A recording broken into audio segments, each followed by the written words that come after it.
Hallo zusammen, schön sind ihr dabei. Heute zeige ich euch ein bisschen mehr Eindrücke von Brisbane. Hier sind wir jetzt in der South Bank, laufen am Fluss entlang und jetzt sieht man dann gerade hier den City Beach. Das ist ein Schwimmbecken mit Sandstrand, wo man gratis baden kann, was ein Bademeister hat. Ein bisschen ähnlich wie die 3 Weiher in St. Gallen, der Männerweiher. Hier sieht man jetzt das Zentrum der Stadt und jetzt laufe ich Richtung Botanischen Garten. Wobei es 2 botanische Gärten gibt, das ist der alte, wo so mehr nicht einheimische Pflanzen hat. Einheimische gesagt. Der andere ist etwas außerhalb der Stadt. Hier sieht man jetzt die ehemalige Residenz vom Gouverneur. Das ist die Abgeordnete von der Queen. Hier haben wir jetzt gerade die eine Universität gesehen, die andere, an der ich bin. Und jetzt hier sind wir wieder zurück im Zentrum mit der CityCat, mit der einen Fähre übergefahren, die gratis ist.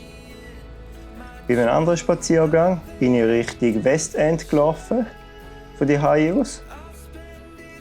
Da jetzt relativ in der Nähe jetzt ein Park und nachher der Schluss, wo der Fluss eine Kurve macht, bin ich dann am Fluss entlang gelaufen. Man immer sieht, es hat hier einen Veloweg. Es hat sehr viele Velowege. Es ist also viel besser als in der Schweiz für Velofahrende. Zumindest habe ich den Eindruck. Vorne sieht man noch die andere Fähre. Dort muss man einfach eine Zone lösen mit dem Go-Kart. Was sehr speziell ist in Brisbane, weil es so nah am Äquator ist, geht die Sonne, obwohl es mitten im Sommer ist, schon relativ früh herum. Also so ungefähr um 6:30 dämmert es schon recht und etwa um 7 ist es schon recht dunkel. Bei den Highgate Hills, die wir zurück sind, ist es relativ steil. Vorne eine schöne Stege entdeckt, die an die Stegenstadt St. Gallen erinnert hat.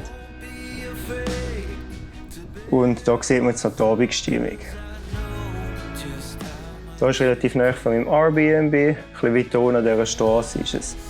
An einem anderen Tag habe ich einen Ausflug mit dem Velo gemacht. Bin jetzt auf der anderen Seite des Flusses, hier sieht man Richtung West End und Highgate Hills über. Nachher bin ich in den Hügel gefahren. Das ist etwa in der Mitte und hier ist jetzt oberst oben, das sind etwa 200 Höhenmeter, wo man einen super Ausblick hat auf die Stadt runter. Hier habe ich jetzt noch die Abfahrt aufgezeichnet mit einem Timelapse. Etwa 200 Höhenmeter, die ich vorher fahren musste, was eigentlich nicht besonders streng ist, wegen der Hitze. Ist aber doch, bin ich recht ins Schwitzen gekommen und musste immer wieder Pause machen. Es über 30 Grad heiß ist.